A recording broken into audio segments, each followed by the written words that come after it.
होता है शादी से पहले का काम। इसका मतलब फाइनल से पहले जो सेमीफाइनल्स होता है उसको एंगेज कहते हैं भाई। इसका मतलब सगाई होना। करते थे ओलंपिक्स में, ऑफ कर लिया गया। मैं रूम, याद है वो दिन? कई बार बच्चा इसको पढ़ के जाता है और एग्जाम में ये पूछा जाता है और बच्चा इसके साथ ये लगा देता है, या ये पढ़कर जाता है, एग्जामिनर ये पूछ लेता है और बच्चा इसके साथ वो लगाता है। पता रहे, इंसिस्ट ऑन होता है और परसिस्ट इन होता है। हाजिर हैं आप लोगों के साथ प्रेपोजिशन के कुछ बेहतरीन क्वेश्चंस लेकर। जैसा कि आप सबको पता होगा, एसएससी का कैलेंडर जारी ऑलमोस्ट हो चुका है। अगस्त लास्ट में और सितंबर पूरा का पूरा पेपर्स में जाने वाला है। उसमें बहुत इंपॉर्टेंट टॉपिक अपना वेटेज रखता है प्रेपोजिशन। उसके अंदर एलिमेंट्री पार्ट और फिक्स प्रेपोजिशन वाला पार्ट बट मोस्ट इंपॉर्टेंट बताया जाता है। और ना केवल ये प्री में बल्कि मेंस के अंदर भी बहुत बढ़िया वेटेज का देखा जाता है। आइए हम रुख करते हैं अपने प्रश्नों की ओर। फाइन गाइस, हमारे सामने क्वेश्चंस आ चुके हैं। आइए चलते हैं क्वेश्चन की तरफ। Question number 1, I haven't seen him dash last year. इस बात को समझिए। गिवन क्वेश्चन में आपको जो टेंस गिवन है दैट इज प्रेजेंट परफेक्ट, या तो प्रेजेंट परफेक्ट गिवन हो या परफेक्ट कंटिन्यूअस गिवन हो। कोई भी टेंस गिवन हो, ऐसे समय अगर आपको लास्ट ईयर गिवन हो, ऐसे समय अगर आपको लास्ट ईयर गिवन हो तो यहां पर इसको फिक्स टाइम मानते हुए आप सिंस लगाते हैं स्टूडेंट्स। लेकिन अगर यहां दिया जाता द लास्ट ईयर तो इसमें बीते हुए 365 डेज की जो ड्यूरेशन है उसकी बात होने लग जाती है। अगर लास्ट ईयर दिया है तब आप यूज करते हैं बच्चों सिंस, और अगर आपको गिवन हो द लास्ट ईयर तो यहां आप यूज करते हैं फॉर। अच्छे से समझ लीजिए, लास्ट ईयर के पहले सिंस आ गया और द लास्ट ईयर के पहले फॉर आ गया। तो इस वाले क्वेश्चन में आपका जो आंसर बनने वाला है that is since. Question number 2, the river Thames flows dash London. अगर मैं इस नदी के बहने की बात करूं, अगर मैं इस नदी के बहने की बात करूं तो ये जो नदी होती है ये बेसिकली 3D होती है, 3 डायमेंशनल। इसकी लेंथ होती है, इसकी ब्रेड्थ होती है और इसकी डेप्थ होती है। जब 3D में कोई भी चीज आगे की ओर बढ़ रही हो तब आप थ्रू का यूज करते हैं। तो यहां पर जो आपका आंसर आने वाला है that should be through, that should be through. ये इसका आंसर आया भाई। नेक्स्ट क्वेश्चन आता है the farmer wakes up dash sunrise. Sunrise आपको एक टाइम दे रखा है, एक टाइम दे रखा है जिसको आप डॉन के नाम से भी जानते हैं। पीछे ना तो आपको कोई भी परफेक्ट कंटिन्यूअस सेंटेंस दिया है, इसका मतलब ये एक पॉइंट दे रखा है टाइम का, एग्जैक्ट टाइम दिया है और इसलिए यहां पर एट का यूज होना चाहिए। This should be the correct answer. इधर आ जाइए। Mister Hawking was walking dash woods dash और रेनी डे। इस क्वेश्चन को ध्यान से देखिए बच्चों। यहां पर श्रीमान हॉकिंग चल रहे थे वुड्स। बेटा वुड्स का मतलब होता है जंगल, इसी को आप कहते हैं फॉरेस्ट, इसी को आप कहते हैं वुड्स। बात तो एक ही है। जंगल जो होता है basically that is again a 3D place, जहां पे लेंथ, ब्रेड्थ और हाइट तीनों चीजें देखी जाती हैं। और जब 3D जगह को पार किया जाता है, 3 डायमेंशनल जगह को पार किया जाता है बच्चों, तब आप वहां पर थ्रू का यूज करते हैं। तो इनमें से थ्रू का आना तय हुआ। और रेनी डे एक पर्टिकुलर डे को बताता है तो यहां ऑन का आना तय हुआ। सो हमारा आंसर आएगा through on. This should be the correct answer. ये जगह जो है ये थ्रू को मिलेगी और ये जगह ऑन को मिलेगी। नेक्स्ट याद रखिएगा बच्चों, 3D जो भी होगा 3 डायमेंशनल, उस जगह को पार करने के लिए थ्रू। और अगर ये 2D होता लाइक अ डेजर्ट और अ फील्ड, ऐसे समय जब आप पार करते जिसमें लेंथ ब्रेड्थ दे रखी हो लेकिन हाइट या डेप्थ नहीं दे रखी हो, वहां आप अक्रॉस को यूज में लेते हैं। आगे चलते हैं बच्चों। ये रहा question next. We opted, opted is to choose. ये ऑप्ट के बाद में फिक्स प्रेपोजिशन आता है बच्चों फॉर, और अगर एक में फॉर आ गया तो दूसरे में जाहिराना तौर पर विद का यूज होना चाहिए। We opted for reconciliation with the dispute. तो यहां पर समाधान चाह रहे थे, उसके लिए एक ऑप्शन क्रिएट किया था। तो फॉर और विद इसका करेक्ट आंसर आएगा बच्चों। नेक्स्ट, हमने देखा समाचार को टीवी पर। अगर टीवी पे देखा है तो ऑन टीवी, ये हमारा यहां पर फिक्स प्रेपोजिशन तैयार हुआ। And my mother read it dash the news paper, और माता श्री ने उसी समाचार को समाचार पत्र में पढ़ा, समाचार पत्र में पढ़ा। मे के लिए यूज होता है बच्चों इन, ऑन और इन का ऑप्शन ये रहा सरकार, ये हमारा आंसर तैयार हुआ। ठीक है, अब चलते हैं अगली स्लाइड पर। Fine students, we are here with the next set of questions. 7th question को ध्यान से देखें। John is senior dash me for dash 4 years। ये जो IUR फैक्टोरियल होता है, senior, junior, superior, inferior, prior, ulterior, anterior, exterior, IUR ending word जितने भी हैं प्यारे बच्चों, इनके बाद में टू का यूज होता है पहली बात, और जब टू पहले आ गया तो इन दोनों में से एक होना चाहिए। अरे हाँ या ना? तो जॉन मुझसे वरिष्ठ है 4 साल, वरिष्ठ है। जब कोई आपसे कुछ वर्षों ज्यादा पुराना होता है, परिष्कृत होता है, ऐसे समय आप बाय का यूज करते हैं। इसका मतलब यहां पे टू के साथ में बाय का आना तैयार होगा। John is senior to me by 4 years, by 4 years। इसका मतलब वह मुझसे 4 साल वरिष्ठ है, या मुझसे आयु में 4 साल बड़ा होता तो भी बाय का यूज कर लेते। फिलहाल अगला आता है the man was blind dash his left eye. भाई साहब, ये जो प्रश्न है इसको ध्यान से समझो। ब्लाइंड को हम कितनी तरह से यूज करते हैं उसको समझने की कोशिश कीजिए। तो हमको 3 तरह के व्यक्ति, 3 तरह के प्रश्न ब्लाइंड के रूप में पूछे जाते हैं। फर्स्ट क्वेश्चन, जहां पे मुझको ब्लाइंड के बाद में कोई फॉल्ट्स की बात की जाती है, कोई ऐसी बात की जाती है जिसको मैं देखकर अनदेखा कर देता हूं, कुछ चीजों को मैं देखकर अनदेखा कर देता हूं। इसका मतलब देखकर अनदेखा करना। भाई शकुनी मामा को सारी गलतियां दिखाई तो देती थी दुर्योधन की, लेकिन देखकर अनदेखा कर देते थे। क्या शकुनी मामा वास्तविक अंधे थे? आप कहेंगे नहीं sir, he was not blind. ऐसे समय पर हम क्या करते हैं, ध्यान से समझो। जब कोई व्यक्ति वास्तविक अंधा नहीं होता, इसका मतलब ये देखकर अनदेखा करने वाला व्यक्ति है। ऐसे समय पर आप यहां पे ब्लाइंड के बाद में टू लगाते हैं। इसका मतलब वास्तविक अंधा नहीं था, ये तो एक फर्जी अंधा था, ये तो एक बना हुआ अंधा था। ऐसे समय पर आप टू लगाते हैं। एक और अंधा होता है जो या तो अपनी राइट आई से, या अपनी लेफ्ट आई से, या कोई भी एक आंख से अंधा होता है। भाई साहब ध्यान से देखो, जब अंधा राइट आई, लेफ्ट आई, या कोई भी एक आंख से गया हो, इसका मतलब ये जो क्वेश्चन है वो अंधे का नहीं, फर्जी अंधे का नहीं, बल्कि वास्तविक काणे का प्रश्न है।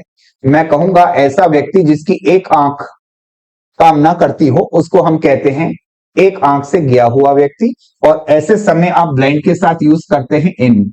जरा ध्यान से देख लेना, आंख कितनी है उसके पास देखने के लिए।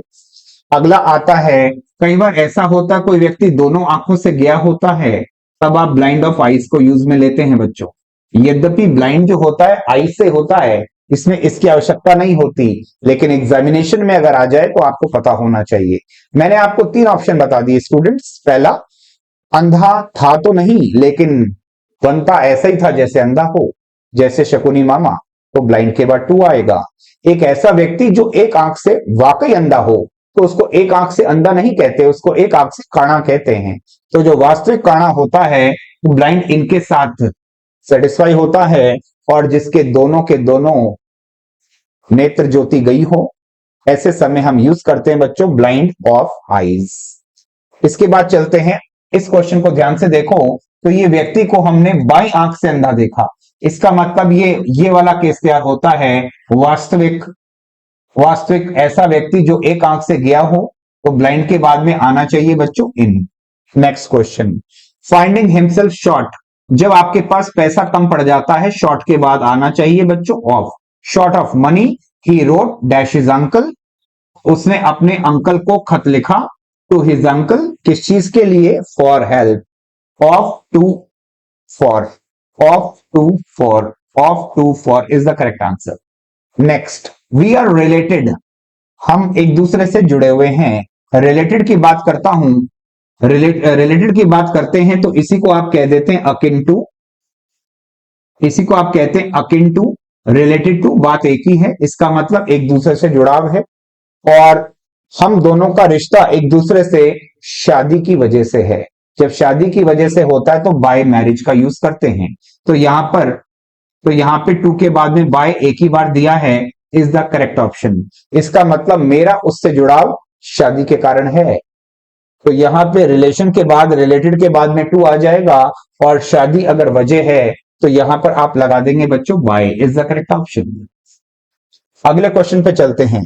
आई am writing an essay dash pencil, बहुत बढ़िया क्वेश्चन है भाई, ध्यान से समझो। यही अगर ऐसे लिखा जाता राज के द्वारा, यही अगर लेटर लिखा जाता एक पेंसिल के द्वारा, यही अगर लेटर लिखा जाता एक पेन के द्वारा, यही अगर लेटर लिखा जाता पेन के द्वारा, यही अगर लेटर लिखा जाता इंक के द्वारा। आओ मेरे साथ ध्यान से समझिए। जब भी कोई लेटर किसी व्यक्ति के द्वारा लिखा जाता है तब आप यहां पर बाय को यूज में लेते हैं। जब भी कोई चीज किसी वस्तु उपकरण, किसी इंस्ट्रूमेंट के द्वारा लिखी जाए, के द्वारा काम हो, जैसे पेंसिल और पेन, तब आप इन दोनों के अंदर अपना आंसर तैयार करते हो बच्चों विद। जब भी इंक का जिक्र किया जाए, खत लिखा गया है स्याही से, तो जब स्याही होता है तो इंक में जो के दिख रहा है इसको छुपा लीजिए, अब जो दिखेगा यही आंसर आएगा। तो बेटा इंक वाले क्वेश्चन में आप इन लगाने की कोशिश करेंगे, and that is the correct option. अब रही बात किसकी, एक तो रह गया है ये पेन, और एक रह गया है ये पेंसिल। ध्यान से समझिए बच्चों, अगर पेन और पेंसिल में आपको आर्टिकल गिवन ना हो, अ पेंसिल अ पेन नहीं गिवन, तो इसको वस्तु मानने की जरूरत नहीं है। तब ये एक माध्यम बन जाता है, बिल्कुल वैसे जैसे स्याही माध्यम बनता है। अगर मुझको पेन या पेंसिल के पहले आर्टिकल नहीं गिवन हो, ऐसे समय पर मैं इसको स्याही की तरह डील करूंगा, और इसका उत्तर बनाया जाएगा बच्चों इन, इज द करेक्ट ऑप्शन। सारी बातें पता रहे। रावण को मारा गया राम के द्वारा बाय राम, रावण को मारा गया तीर से वस्तु के द्वारा, आएगा विद। ऐसे ही अगर लेटर लिखा जाता एक पेन के द्वारा, अगर आर्टिकल के साथ पेन गिवन है, आर्टिकल के साथ पेंसिल गिवन है, तो आप विद लगाएंगे। और बिना आर्टिकल के अगर आपका पेन या पेंसिल दिख जाए तो उसको आप एक मीडियम मान लेंगे, बिल्कुल इंक के जैसे, और तब आपका आंसर इन तैयार होगा। चलते हैं अगले क्वेश्चन पे। He felt no qualms dash borrowing money from his friend, उसको अपने मित्र से पैसे मांगने में बिल्कुल भी हिचकिचाहट नहीं हुई। क्वाम्स का मतलब हिचकिचाहट होता है, किस बारे में, पैसा मांगने के बारे में उसको कुछ भी प्रॉब्लम नहीं हुई। भाई साहब ये जो वर्ड दिया है क्वाम्स, हिचकिचाहट, इसके बाद में फिक्स प्रेपोजिशन अबाउट आता है, गले में खिचखिच, विक्स की गोली लो, खिचखिच दूर करो। ये हमारा आंसर यहां पे तैयार होगा, qualms about is the correct option. चलते हैं अपनी नेक्स्ट स्लाइड की तरफ। नेक्स्ट सेट ऑफ क्वेश्चंस आते हैं हमारे पास। 13 question, let's discuss the dash the process of germination. ये जो डिस्कस वर्ड है बहुत ही पसंदीदा शब्द है एग्जामिनर का, पता रहे। जब आप किसी चीज के बारे में बात करते हैं तब उसको टॉक अबाउट कहते हैं, और इसी टॉक अबाउट को बच्चों हम डिस्कस कहते हैं। इससे मुझे समझ आया कि डिस्कस का मतलब ही टॉक अबाउट होता है, तो इसके पेट में अबाउट ऑलरेडी है। भाई डिस्कस के पेट में अबाउट ऑलरेडी है, क्योंकि टॉक अबाउट को ही तो डिस्कस कहते हैं। तो बच्चों डिस्कस के बाद कोई भी प्रेपोजिशन जैसी बात नहीं आनी चाहिए। इसका मतलब डिस्कस के बाद में कोई प्रेपोजिशन नहीं बनती है, no preposition required is the correct answer. Reason आपको पता लग गया, टॉक अबाउट होता है लेकिन टॉक अबाउट को ही हम डिस्कस कहते हैं। What is the time dash of watch, आपकी घड़ी में समय क्या हुआ है श्रीमान। इसका मतलब मैं आपसे वक्त पूछ रहा हूं। जब भी किसी की घड़ी में, चाहे आपकी हो, आपकी हो या आपकी हो या मेरी हो, जब घड़ी के द्वारा समय पूछा जाता है तब आप बाय का यूज करते हैं, what is the time by your watch. Next question देखो बच्चों, on the night before the exam she was seen pouring dash the books. Exam से एक रात पहले, कत्ल की रात, एग्जामिनेशन से एक रात पहले मैंने उसको किताबों में डूबता हुआ देखा। वो डूबी हुई थी किताबों में। एक फ्रेजल वर्ब यहां तैयार होता है बच्चों, उसको कहते हैं पोर ओवर। इसका मतलब पूरी तरह से एब्जॉर्ब्ड, पूरी तरह से एनग्रॉस्ड, पढ़ाई में लीन थी, किताबों में डूबी हुई थी। बेटा पोर के बाद में ओवर आता है, पोरिंग दे रखा है, ओवर उठाओ और काम पे जाओ। ये हमारा इसका सही जवाब तैयार हुआ, पोर ओवर। इसका मतलब किसी किताब को गहनता से पढ़ना। You must ask apiology, apiology यानी क्षमा, माफी। आपको माफी मांगनी चाहिए इस व्यक्ति से, जिससे माफी मांगेंगे, जिससे माफी मांगेंगे वहां पे टू लगा देंगे, जिस चीज के लिए मांगेंगे वहां फॉर लगा देंगे। व्यक्ति से माफी मांगेंगे तो टू लगानी है, और जिस वजह से माफी मांगेंगे फॉर लगाएंगे। टू एंड फॉर इसका आंसर आना चाहिए, this is the correct option. अगला क्वेश्चन देखें, the railway track runs dash the river. इसका मतलब कहानी को दो तरह से समझ लेते हैं। हो सकता है एक रेलवे ट्रैक हो सकता है रेलवे ट्रैक हो और इसके बगल में ही नदी बह रही हो, क्वाइट पॉसिबल। ऐसा भी हो सकता है, ऐसा भी हो सकता है कि एक नदी बह रही है और जो रेलवे ट्रैक है वो इसके ऊपर से इस तरह से जा रहा हो, क्वाइट पॉसिबल। अब प्रश्न को पढ़ते हैं। रेलवे ट्रैक दौड़ता है नदी के या तो साथ साथ दौड़ेगा बच्चों, तो अक्रॉस आना चाहिए। आई रिपीट, पढ़ते हैं बच्चों क्वेश्चन को। The railway track runs dash the river. अगर रेलवे ट्रैक नदी के साथ साथ दौड़ रहा है, ऐसे समय आप अलोंग का यूज करते हैं। मैंने कहा अलोंग का यूज करते हैं ऐसे टाइम पर। और अगर अगर रेलवे ट्रैक नदी को क्रॉस करके जा रहा हो तो ये ओपन एरिया को पार करने के आरोप में अक्रॉस लगना चाहिए। भाई साहब इन ऑप्शन में मुझको कहीं अलोंग नहीं दिख रहा, इसलिए यहां पे अक्रॉस का आना तय होता है, इसलिए यहां पर अक्रॉस का आना तय होता है। नेक्स्ट, अ गुड जज never jumps dash the conclusion. भाई साहब दो तरह की बातों को दिमाग में घर कर लीजिए। एक होता है जंप डैश, तब आप यहां पर एड भर देते हैं। एक और होता है बच्चों जिसको कहते हैं जंप डैश द कंक्लूजन। इसका मतलब जल्दीबाजी में बहुत जल्दी से निष्कर्ष पर पहुंच जाना। किसी ने मुझे योजना समझाई, मैंने कहा हाँ हाँ ठीक है ठीक है ठीक है कर दो, फाइन, बताओ साइन कहां करने हैं। तो भाई साहब इतनी जल्दी क्या है, इसको कहते हैं जंप डैश द कंक्लूजन। बहुत जल्दी किसी बात के निष्कर्ष तक पहुंच जाना, इसको कहते हैं जंप टू द कंक्लूजन। तो दो तरह के आपको एक्सप्रेशन याद करने पड़ेंगे, जंप एट द अपॉर्चुनिटी और दूसरा जंप टू द कंक्लूजन। तो यहाँ पे जंप और कंक्लूजन दे रखा है, इस लिहाज से यहां पर जो आना चाहिए वो टू आना चाहिए, जंप टू द कंक्लूजन। चलते हैं बच्चों अगली स्लाइड की तरफ। We are accountable. बच्चों अकाउंटेबल देखते ही बच्चे जो हैं वो फॉर की तरफ भागने की कोशिश करते हैं। पता रहे अकाउंटेबल जब किसी चीज के लिए होते हैं तो फॉर लगाते हैं, और जब किसी व्यक्ति के लिए होते हैं तो टू लगाते हैं। तो गॉड को यहाँ पे व्यक्ति सदृश माना गया है, अकाउंटेबल टू गॉड ऐसा होगा। फॉर आवर एक्शंस ये वजह थी, तो यहाँ फॉर लगा हुआ है। तो बच्चों यहाँ पर जो आंसर आएगा वो टू आएगा। अकाउंटेबल फॉर कोई वजह होनी चाहिए, अकाउंटेबल टू कोई व्यक्ति होना चाहिए। गॉड को भी यहाँ पे व्यक्ति माना जाता है। तो भाई यहां पर आपने टू लगाया। इधर आ जाएं, शी इज एंग्री। एंग्री की जो कहानी है वो दो तरह से गाई जाती है। एक एंग्री वो होता है जब आप किसी व्यक्ति से होते हैं, जब आप किसी व्यक्ति से एंग्री होते हैं तो एंग्री के बाद में विद लगता है। एट द सेम टाइम जब आप किसी मुद्दे पर कोई इशू है, कोई प्रॉब्लम है, उसकी वजह से परेशान या खफा होते हैं तो एंग्री के बाद एट लगता है। आओ क्वेश्चन पढ़ें। शी इज एंग्री और यहाँ यू गिवन है, तो मुझे लगता है व्यक्ति से खफा है, तो यहां पर लगना चाहिए विद। यहां पर आंसर आ जाएगा students with.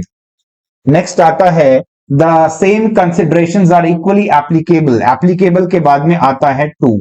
Applicable to fix preposition, applicable to. There is no point dash arguing. There is no point dash arguing, बहस करने का कोई बिंदु ही नहीं। अगर ऐसी बात करें तो ये जो एक्सप्रेशन होता है नो पॉइंट डैश आर्गुइंग, यहां पर आने वाला preposition इन तैयार होता है।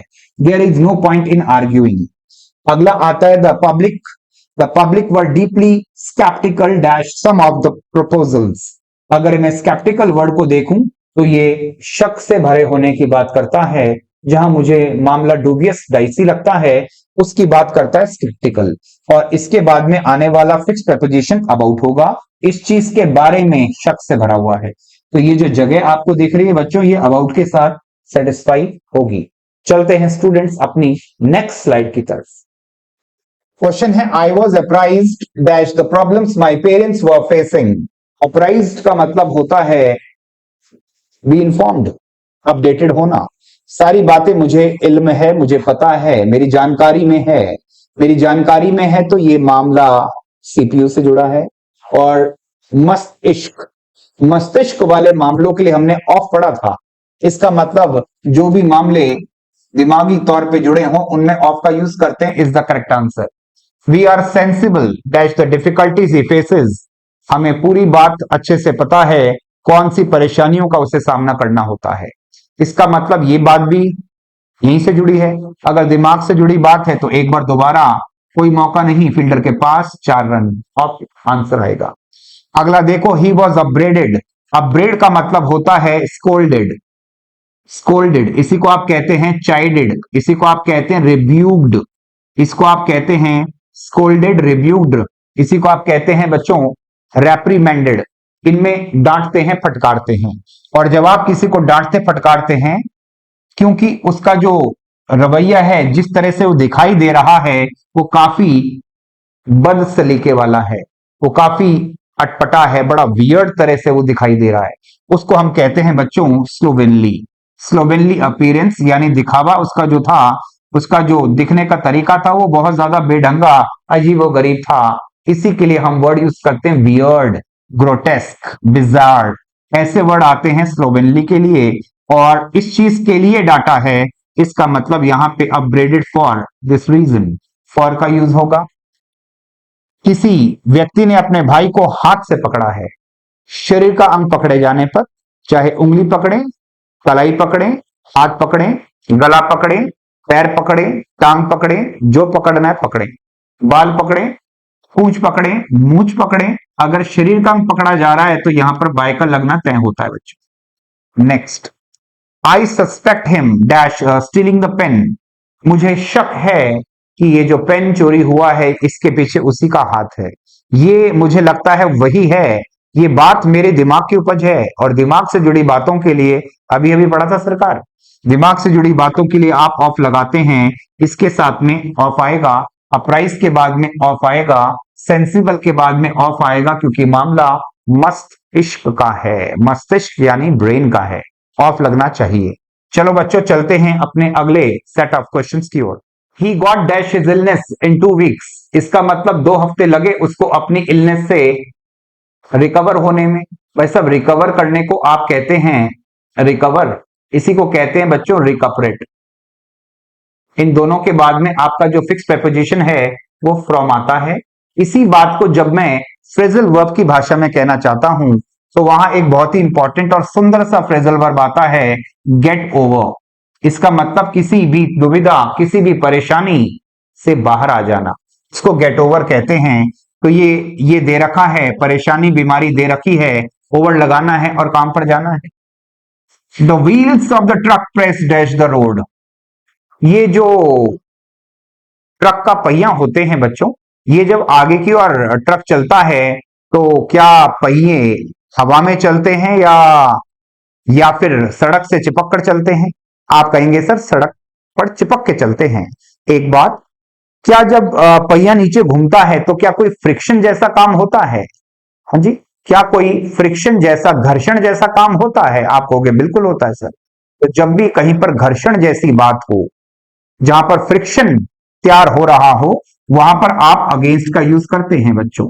तो ये ट्रक के जो टायर हैं ये प्रेस करते हैं रोड पर और तैयार करते हैं फ्रिक्शन। इस वजह से यहां पर आंसर आना चाहिए बच्चों अगेंस्ट। अगेंस्ट। अगला आता है he succeeded. He succeeded in what? बेटा सक्सीडेड के बाद में फिक्स प्रेपोजिशन इन आता है, तो शेर को मारने में वो सफल हुआ, मुबारक है। अगला देखें, my brother was travelling with fear. ये जो ट्रेमल विद फियर होता है ये अपने आप में एक कॉलोकेशन है, मारे डर के काम गया, मारे डर के काम गया, ट्रेमल विद फियर। तो यहां पर विद आ जाएगा, is the correct option. The PM has arrive dash London. ध्यान से देखो, अगर कोई किसी दिशा में जा रहा हो टू लगाते हैं, आ रहा हो तो फ्रॉम लगाते हैं, लेकिन अगर आने जाने की बात ना हो, केवल आपको जगह दी हो, तो बेटा ये देखते हैं छोटी जगह है कि बड़ी जगह है। छोटी जगह को ऐड देते हैं, बड़ी जगह को इन देते हैं, और लंदन एक बड़ा शहर है, इस लिहाज से यहां पर आना चाहिए बच्चों इन। इसी के साथ हमारी ये वाली शीट पूरी होती है। चलते हैं अगले सेट ऑफ क्वेश्चंस की तरफ। He is now ashamed dash is conduct, बहुत इंपॉर्टेंट क्वेश्चन है। अशेम्ड का मतलब होता है शर्मिंदा होना, और शर्मिंदा तहे दिल से होते हैं बेटा। जैसे मस्तिष्क के मामलों के लिए ऑफ लगाया था, वैसे दिल के मामलों के लिए भी ऑफ लगता है। धक धक। अशेम्ड तहे दिल से होते हैं बच्चों, यहां ऑफ आएगा। आओ आगे। नेक्स्ट क्वेश्चन आता है students, question number 35। I am शाई डैश माई टीचर। जब आप अपने टीचर से शर्माते हैं तो बेसिकली आप नहीं, आपका मन शर्माता है, आपका दिल शर्माता है। और दिल और मन के भावनाओं से जुड़ी बातों के लिए हमने ऑफ लगाने की बातें सीखी थी। एक बार दोबारा से बच्चों यहां पर ऑफ आना चाहिए। जब भी हम किसी व्यक्ति को किसी भी चीज के बारे में शुभकामना देते हैं, कॉन्ग्रेचुलेट के बाद में आने वाला फिक्स प्रपोजिशन ऑन है। बस सब अपने लिस्ट में नंबर 1 पे इसका नाम था, बोलो हाँ या ना। नेक्स्ट आता है बच्चों डेट्रीमेंटल। डेट्रीमेंटल का मतलब होता है इंजूरियस। इंजूरियस इसी को आप कहते हैं हार्मफुल, इसी को आप कहते हैं पर्निशियस, इसी को आप कहते हैं पर्निशियस। इन सबके साथ में बच्चों आने वाला टर्म जो है फिक्स प्रेपोजिशन वो टू तैयार होता है, डेट्रीमेंटल टू। अगला आता है my nephew amused us dash funny jokes. बहुत ही ज्यादा ट्रिकी क्वेश्चन है, बच्चों को इस उम्र से सिखा दिया जाता है, और वो ये बात सिखाई जाती है कि अम्यूज दिखे ना बेटा, अम्यूज दिखे और यहां एट लगा देना। ध्यान से समझो, अम्यूज के जस्ट बाद में यहां डैश नहीं दे रखा बच्चों। My nephew amused us dash funny jokes, इस अम्यूज को देखकर यहां पर एट लगाने की भूल ना कर दीजिएगा। उसने हमारा मनोरंजन किया फनी जोक्स के साथ, with funny jokes. With funny jokes is the correct answer. बच्चा अम्यूज को देखकर एट लगाता है, अगर अम्यूज के ठीक बाद में आपको प्रपोजिशन की डिमांड करता तो एट आ जाता, लेकिन उसने हमारा मनोरंजन किया था फनी जोक्स के साथ, with funny jokes is the correct answer. So आपको बहुत सोच समझ के अपने क्वेश्चंस को अटेम्प्ट करना है। अगर क्वेश्चन पूछा है तो कोई वजह होगी, उस वजह तक पहुंचना है और जल्दी से जल्दी पहुंचना है, इसमें टाइम वेस्ट नहीं होना चाहिए। इस तरह से हम अपने उत्तर को अच्छे से सॉर्ट कर पाएंगे। आइए बच्चों नेक्स्ट चलते हैं अगली स्लाइड पर। आइए स्टूडेंट्स नेक्स्ट क्वेश्चन की तरफ चलते हैं। कैंडिडेट शेल अवॉइड बहुत अच्छा शब्द है, जिसको इंग्लिश में आप ओबे कहते हैं, आज्ञा का पालन करना। इसी को आप फ्रेजल वर्ब में कैरी आउट कहते हैं, आदेश का पालन करना। एक बात, इसी के लिए एक टर्म आता है बच्चों अवॉइड, इसी के लिए एक वर्ड आता है बच्चों अधेयर, और इसी के लिए एक वर्ड आता है बच्चों कंप्लाई। इसका मतलब आदेश का पालन करना, किसी चीज की अनुपालना करना, लेकिन तरीके तीनों के अलग हैं। अवॉइड के बाद में बाय आता है, अधेयर के बाद में टू आता है, कंप्लाई के बाद में विद आता है। अगर इनको ध्यान से समझ के याद कर ले तो अवॉइड के बाद में बाय लगाएं और काम पे जाएं, इज द करेक्ट आंसर। आओ बेटा अगला आता है Sana is different dash other girls. तो सना और लड़कियों से बिल्कुल भिन्न है, अलग है, ध्यान से समझो। अगर ये सिमिलर होते, मैंने कहा अगर ये सिमिलर होते, सिमिलर को ही कहते हैं होमोलोगस, इसी को कहते हैं एनालोगस। जब आप किसी के जैसे होते हो तो बेटा सेम टू सेम है, मैंने कहा सेम टू सेम है। लेकिन जब आप किसी से अलग होते हो तो बेटा फिर टू नहीं आता, फिर फ्रॉम आता है। तो डिफरेंट के बाद में फ्रॉम आएगा। अब यहां पर आप टू जैसी बात, देन जैसी बात नहीं लगाते, फ्रॉम लगाते हो। कुछ बच्चे यहाँ पे डिफरेंट देन अदर गर्ल्स करते हैं, गलत है। डिफरेंट में टू आता है और सेमनेस होती है, सिमिलैरिटी होती है तो टू लगाते हैं। नेक्स्ट आता है बच्चों आई एम गोइंग होम। जब भी कोई व्यक्ति घर की ओर प्रस्थान करता है तो यहां कोई प्रेपोजिशन नहीं आता है। उसके अलावा अगर वो कहता कि मैं जा रहा हूं फैक्ट्री, मैं जा रहा हूं फैक्ट्री, मैं जा रहा हूं और किसी जगह पर भी, मैं जयपुर जा रहा हूं, मैं दिल्ली जा रहा हूं, ऐसे समय पर आप जाने के लिए टू का यूज कर देते। लेकिन होम इस चीज से वंचित है। कारण क्या है, यहां पर होम एक नाउन नहीं है बल्कि एक एडवर्ब की भूमिका में है। इसके लिए आप मेरा एडवर्ब का वीडियो देखिएगा, उसमें बड़े डिटेल से ये कंसेप्ट पढ़ाया हुआ है। तो I am going home is the correct answer, no preposition required. आपका दिल टू की तरफ जा रहा है तो भाई साहब बच के रहिएगा। Kiran was glad to get rid, बेटा गेट रिड के बाद ऑफ आता है, एक फ्रेजल वर्ब तैयार हुआ। इसका मतलब होता है किसी व्यक्ति से छुटकारा पाना, किसी व्यक्ति से छुटकारा पाना, इसको गेट रिड ऑफ कहते हैं। जब बीमारी से बाहर निकल के आ गए थे तो हमने गेट ओवर यूज किया था अभी, और गेट रिड ऑफ का मतलब होता है किसी से छुटकारा पाना। चलो, इंसिस्ट और परसिस्ट, ये दो वर्ड्स को अच्छे से देखो। इंसिस्टेड के बाद में ऑन का यूज होता है बच्चों, और परसिस्टेड के बाद में इन का यूज होता है बच्चों। मैंने क्या कहा, इंसिस्ट के बाद ऑन आता है और परसिस्ट के बाद इन आता है। इस लिहाज से ये भी और ये भी सही हुआ। कई बार बच्चा इसको पढ़ के जाता है और एग्जाम में ये पूछा जाता है और बच्चा इसके साथ ये लगा देता है, या ये पढ़कर जाता है एग्जामिनर ये पूछ लेता है और बच्चा इसके साथ वो लगाता है। पता रहे इंसिस्ट ऑन होता है और परसिस्ट इन होता है। चलते हैं अगले क्वेश्चन पे बच्चों। This is a cure dash malaria.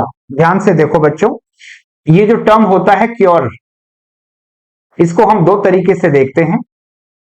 एक तो ये आता है नाउन बनकर, एक ही आता है वर्ब बनकर। मैंने कहा क्योर नाउन बनकर आता है और क्योर वर्ब बन के आता है। जब भी क्योर नाउन बनकर आता है तो यहां पर आपके साथ जो आने वाला प्रेपोजिशन है दैट कम्स फॉर, और जब भी क्योर वर्ब बन के आता है तो बेटा इसके बाद में आने वाला प्रेपोजिशन ऑफ तैयार होता है। देखना है कि क्योर कौन से रोल में है, अगर नाउन के रोल में है तो फॉर लगा देना, अगर वर्ब के रोल में है तो ऑफ लगा देना। देखना है कौन से रोल में है। आ जाओ बच्चों, this is a cure dash malaria, इसको पकड़ना है। इसके पहले आर्टिकल दिया है, सावधान रहिए, आर्टिकल हमेशा नाउन के पहले लगता है। इसका मतलब ये आइटम एक नाउन है, और अगर क्योर नाउन की तरह आया है तो फिर कोई मौका नहीं फील्डर के पास, फॉर का यूज होगा। आगे चलो बच्चों, ही हैज बीन क्योर्ड, इस सेंटेंस में जो क्योर है वो हैज बीन के साथ में दिया है। मुझको लगता है ये past participle form, third form of the verb है। अगर ये वर्ब है, अब खेल समाप्त हुआ, यहां पर ऑफ आना चाहिए। जरा पहचान के बताएंगे यहां पर कौन सा खेल है। किरण हैज बीन फुल्ली क्योर्ड, तो आप कहेंगे सर ये जो क्योर्ड है ये हैज बीन के साथ में आ रहा है। अगर ये हेल्पिंग वर्ब है तो this is the third form of the verb, और अगर ये वर्ब है तो इसके बाद में ऑफ का आना तय होगा। सिंपल। इधर आ जाओ, रिस्पॉन्सिबल दो तरीके से होता है, एक क्वेश्चन अभी पहले भी आया था।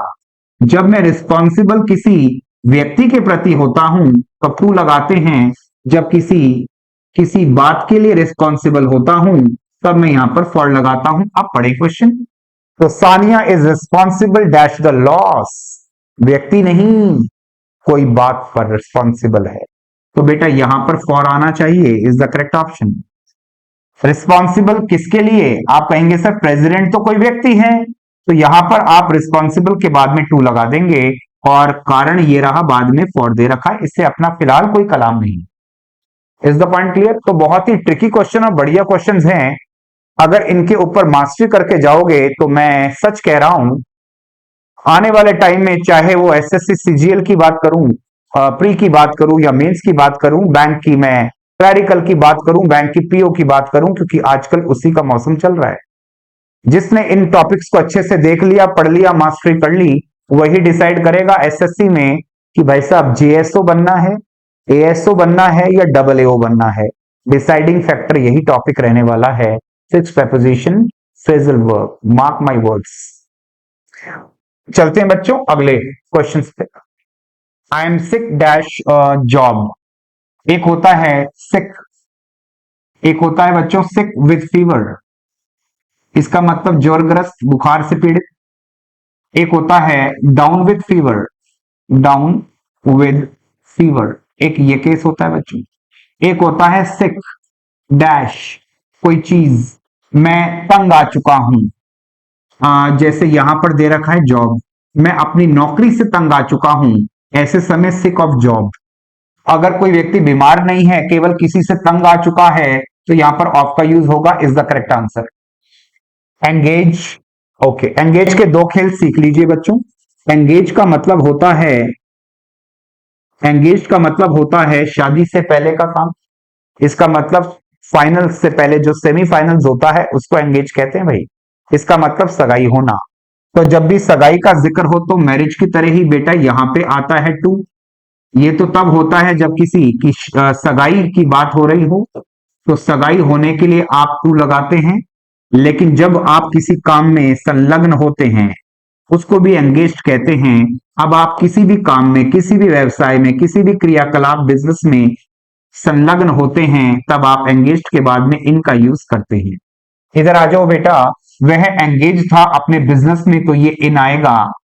और यहाँ पे रूह नाम की लड़की जो है उसका एंगेजमेंट हो गई है शाहरुख से, निकाह अभी बाकी है। तो यहां पर एंगेजमेंट की बात करता है तो भाई यहां पर टू का यूज होना चाहिए। Only the blood strained rod, खून से लिपटी हुई जो रॉड थी, रक्त रंजित छड़, उसकी बात हो रही है। Was witness dash is murder, उसका इकलौता एक साक्ष्य, इकलौता साक्ष्य रक्त रंजित छड़ी वही थी। जब आप किसी के विटनेस होते हो तो विटनेस के बाद में टू आता है बच्चों, witness to his murder, witness to something, witness to the crime. Witness के बाद में टू आता है फिक्स प्रेपोजिशन। गुड जज never gropes dash the conclusion, जो एक अच्छा जज होता है वो कभी भी निष्कर्ष को तुक्के के हिसाब से नहीं करता, पूरा ठोक बजाने के बाद में निर्णय देता है। जब आप तुक्के के हिसाब से, आइडिया के हिसाब से निर्णय लगाते हो उसको कहते हैं बच्चों ग्रोप फॉर, उसको कहते हैं ग्रोप फॉर। इसका मतलब जो एक अच्छा जज होता है वो कभी भी तुक्के के हिसाब से, आइडिया के हिसाब से कभी कंक्लूजन नहीं देता। वो पहले पूरी तरीके से तफ्तीश करता है, तफसील से तफ्तीश करने के बाद में निर्णय देता है। और ऐसे समय पे ग्रुप के बाद में आता है बच्चों for, fix preposition. There is no agreement, there is no agreement dash the great parts dash the treaty to ban nuclear weapons. जब अग्रीमेंट होता है तो या तो बिटवीन होता है या अमंग होता है। ध्यान से देखो, अगर दो के बीच में है तो बिटवीन लगा देना, और अगर दो से ज्यादा दिखे तो वहां अमंग लगा देना। आओ मेरे साथ। तो जो अग्रीमेंट था वो ग्रेट पार्ट्स की बात कर रहा है जिसमें कहीं पर भी दो का आंकड़ा नहीं दिया, तो मान के चलते हैं दो से ज्यादा हैं, और दो से ज्यादा के लिए अमंग लगाते हैं। अमंग एक ही में है, इज द करेक्ट आंसर। तो बेटा यहां पे आ जाएगा अमंग और यहां आ जाएगा on, is the correct answer.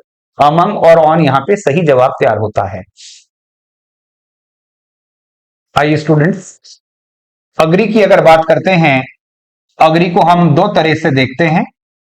Agree जब आप किसी व्यक्ति से होते हैं तब आप यूज करते हैं विद, और जब किसी बात से अग्री करते हैं तब आप यूज करते हैं ऑन। क्वेश्चन पढ़ते हैं, I don't agree dash you, you तो व्यक्ति होता है तो ये जगह तो विद को मिलनी चाहिए, और इस मुद्दे पर ये जगह ऑन को मिलनी चाहिए। तो विद और ऑन इसका सही जवाब तैयार हुआ।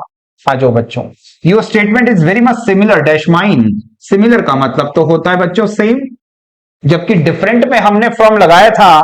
सिमिलर हो, एनालोगस हो, होमोलोगस हो, ऐसे समय आप लगाते हैं बच्चों टू, तो यहां पे आना चाहिए टू। सिमिलैरिटी की बात हो रही है।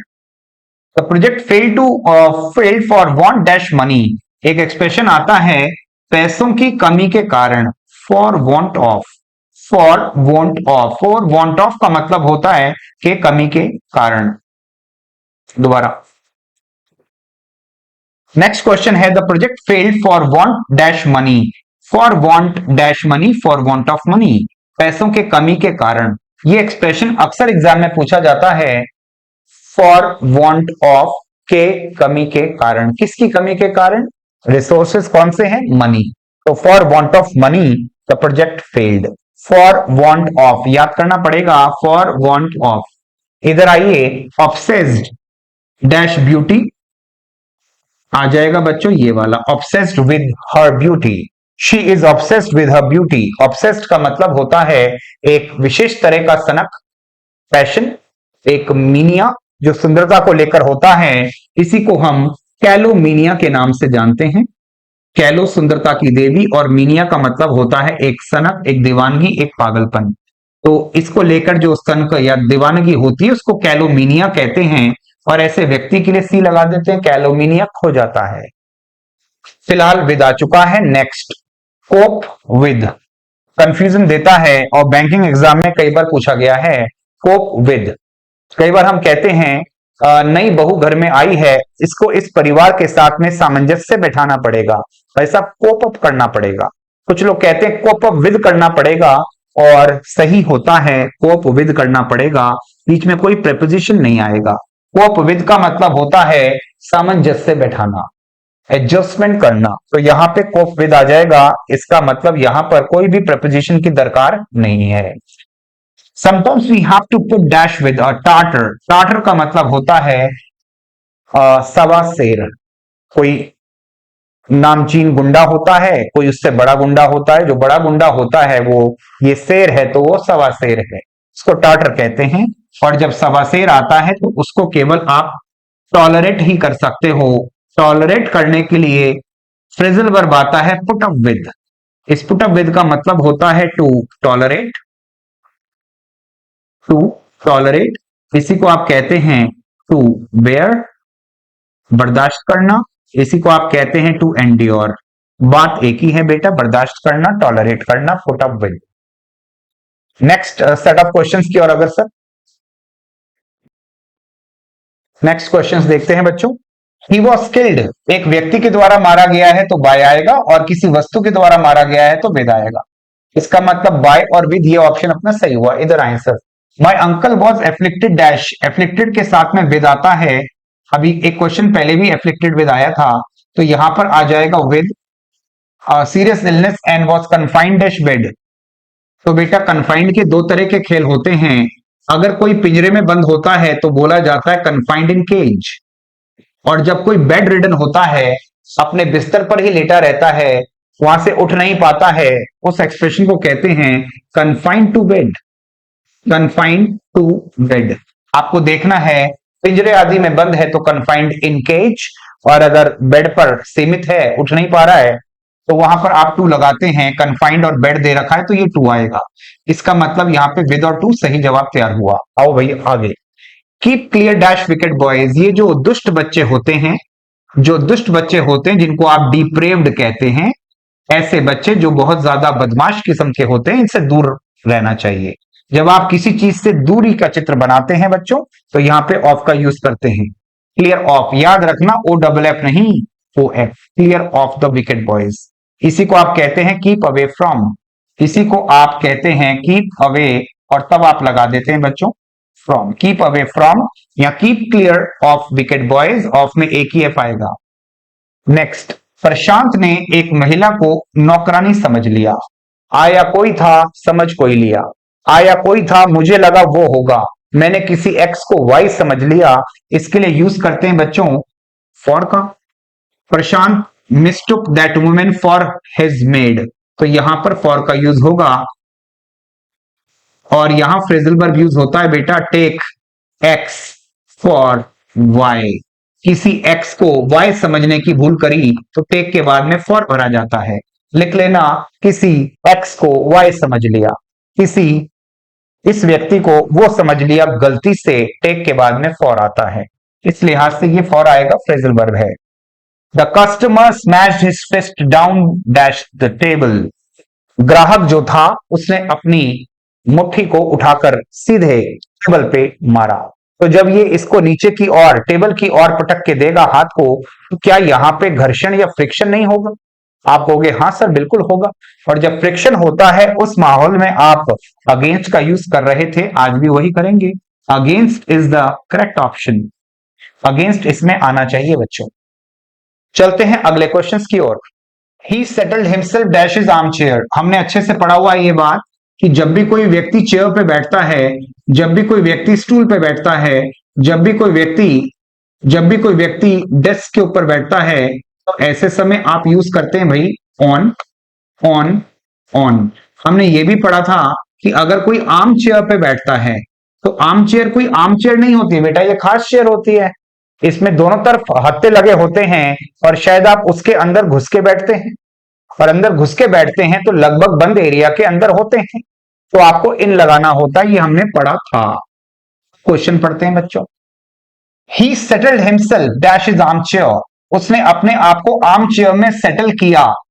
सेटल किया का मतलब पहले से नहीं था, बैठने का काम किया है तब वो सेटल हुआ है। तो जब बैठने का काम किसी बंद एरिया के अंदर प्रवेश करने का काम होता है तो यहां पे आप इनटू का यूज करेंगे बच्चों। किसका यूज करेंगे? केवल शब्दों का ही तो खेल है। अगर उसने अपने आप को आर्म चेयर के अंदर सेटल किया, इसका मतलब वो गतिशीलता दिखा रहा है, और जब मूवमेंट दिखाता है तो इनटू आएगा।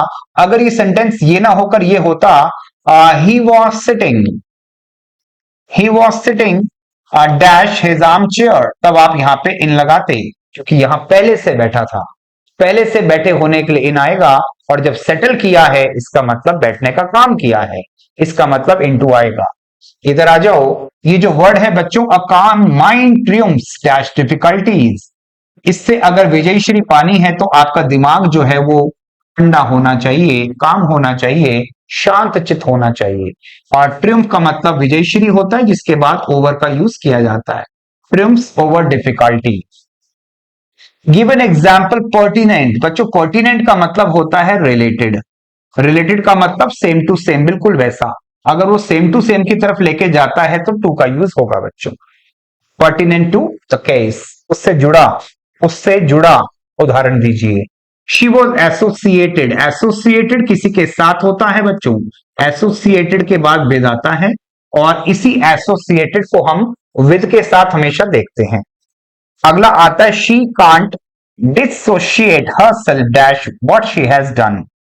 जो डिसोशिएट होता है ये इस एसोसिएट का बच्चों विलोम होता है, ये जस्ट उसका कन्वर्स होता है। एसोसिएट के बाद में विद आता है, लेकिन डिसोशिएट के बाद में फ्रॉम का यूज करते हैं। इसका मतलब अपने आप को किसी से अलग करना है, असामाजिक बनना है, लोगों से दूर जाना है, फ्रॉम का चित्र बनेगा।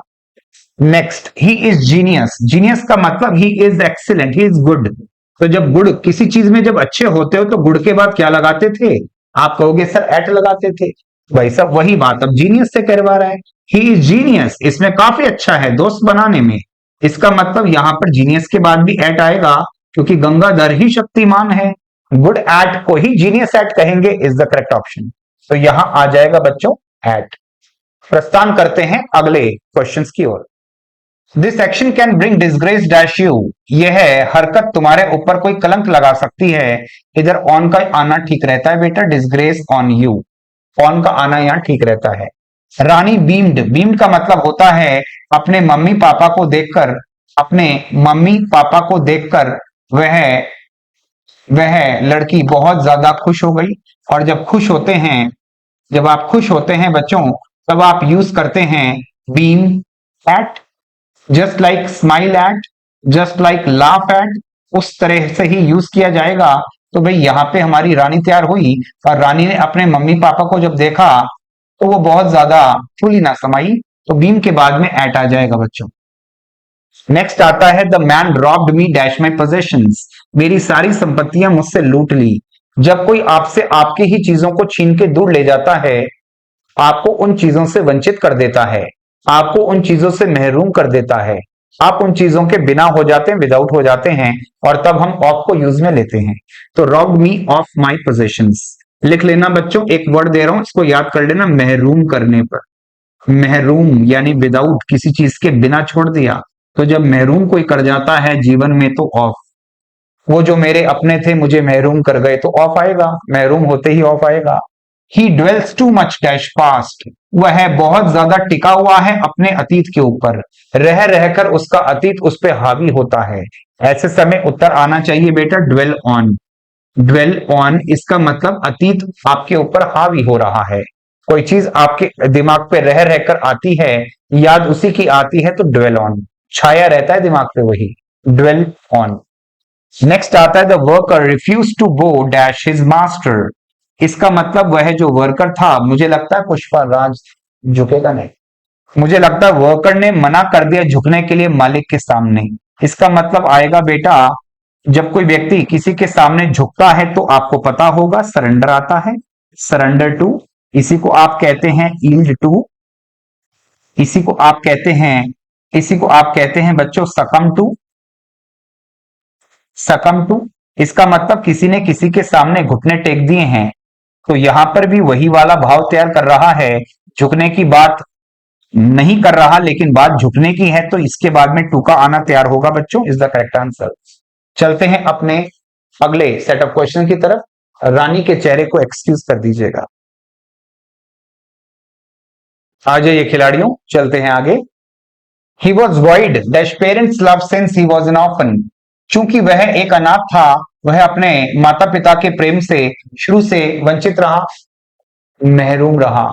भी बताया था महरूम को ही वॉइड कहते हैं, और महरूम होने के लिए ऑफ का यूज होता है बच्चों। माता पिता के प्रेम से वह हमेशा महरूम रहा, वंचित रहा। The soldiers March dash the city. भाई शहर को जब आप पार करोगे तो शहर में लेंथ, ब्रेड्थ और हाइट तीनों चीजें होती हैं। ये तो 3D हुआ, और 3D को पार करने के लिए थ्रू का यूज होगा, कोई मौका नहीं फील्डर के पास। 4 रन। आगे आ जाओ बच्चों। ससेप्टेबल का मतलब होता है प्रोन, इसी को आप कहते हैं वल्नरेबल, इसी को आप कहते हैं एलर्जिक।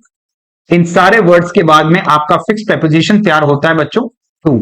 तो ससेप्टेबल टू इसका मतलब जो नवजात होते हैं इन्फेक्शन कभी भी पकड़ लेते हैं, बहुत ज्यादा संवेदनशील होते हैं इन्फेक्शन संक्रमण को पकड़ने की। ऐसे समय आपको इन सारे शब्दों के बाद में टू का यूज करना होता है।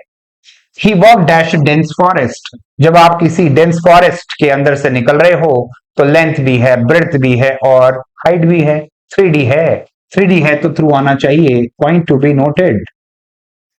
आगे आ जाओ बच्चों। बेन जॉनसन, ये उन दिनों की बात है जब कार्ल लुइस और बेन जॉनसन नाम के धावक दौड़ा करते थे ओलंपिक्स में। बहुत बढ़िया नजारा था जब बेन जॉनसन और कार्ल लुइस के अंदर ओलंपिक 100 मीटर्स का फाइनल रन होने वाला था, और उस समय बेन जॉनसन जो कि कनाडा का एक बहुत अच्छा धावक था, वहां अमेरिका के कार्ल लुइस के सामने था, और जैसे ही दौड़ शुरू हुई बेन जॉनसन ने लीड पकड़ी और सबसे पहले 100 मीटर की दौड़ फिनिश कर दी। स्टेडियम में तालियां बजने लगी और सबने बेन जॉनसन को अपने सराखों पर बैठा लिया, और जाहिर सी बात थी बेन जॉनसन था और सबका चहेता था। जैसे ये कार्ल लुइस वहां पे हार गया, उस समय अमेरिका ने आपस में कुछ बातचीत शुरू करी, और मामला आया कि क्यों ना इस व्यक्ति को डोप टेस्ट कराया जाए, और बेन जॉनसन का डोप टेस्ट कराया गया, और इसमें डोप टेस्ट इनका पॉजिटिव आ गया, और इनको दिया गया मेडल स्ट्रिप ऑफ कर लिया गया। मेडल से इनको मेडल छीन लिया गया, मेडल से वंचित कर दिया, एक बार दोबारा मेडल से महरूम कर दिया। ये वो अनफॉर्चुनेट व्यक्ति था जिसके हाथ में मेडल आ भी गया था और फिर भी खींच लिया गया।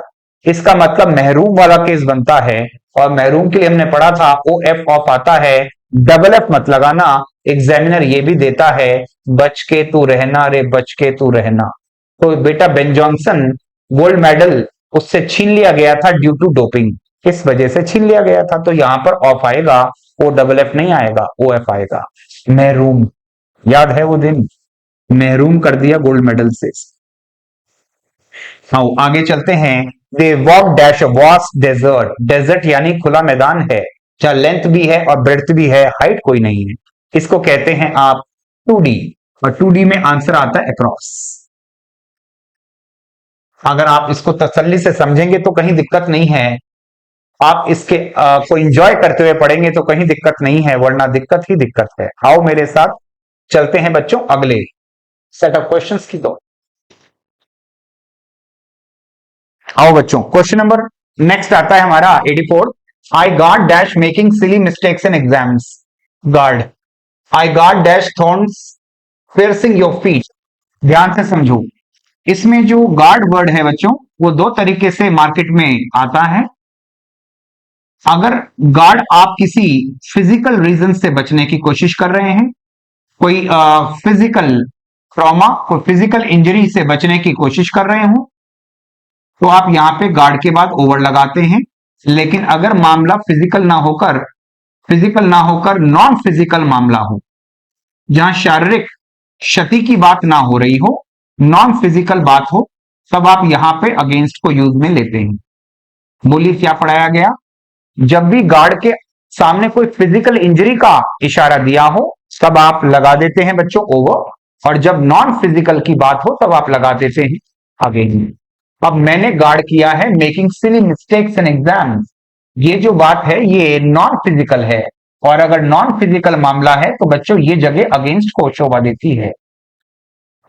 अगेंस्ट, इधर आ जाओ। I got dash thorns pressing your feet, इसका मतलब यहां पे कांटा आपके पैरों में चुभेगा तो फिजिकल खून खराबा होगा, इसका मतलब मामला फिजिकल है, और जब मामला फिजिकल का बात होती है बच्चों तो ये जगह ओवर के साथ जानी चाहिए।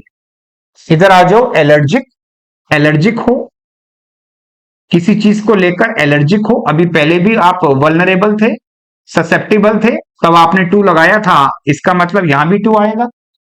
This athlete ran dash the last hurdle, भाई साहब जब हर्डल रेस होती है तो अंतिम बाधा को पार करके जब वो कूदा और फर्स्ट आ गया, तो जब आप किसी चीज को फांदते हो, जब आप किसी चीज को पार करते हो, कूद के पार करते हो, उंगालते हो, what ever you call it, तो ऐसे समय पर आप प्रपोजिशन ओवर को यूज में लेते हैं। ठीक है, चोर ने दीवार पे हाथ लगाया और दीवार के उस पार चला गया, यही आएगा। पोल वॉल्ट का खिलाड़ी एक बांस लगाता है और उस बांस के उस तरफ चला जाता है, इसका मतलब ये किसी चीज को पार करके गया है, ओवर आएगा।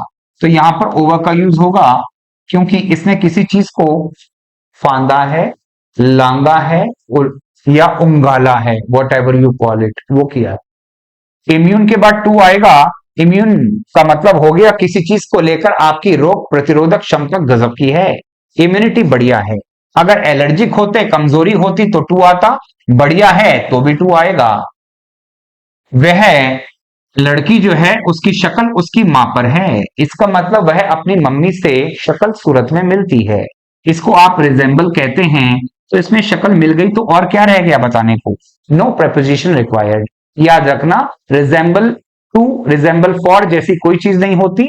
शी रिजेंबल्स हर मदर, वह अपनी मम्मी पर है, उसकी शक्ल उसकी मां से मिलती है, no preposition required is the correct answer. चलो बच्चों चलते हैं अगले सेट ऑफ क्वेश्चंस की ओर।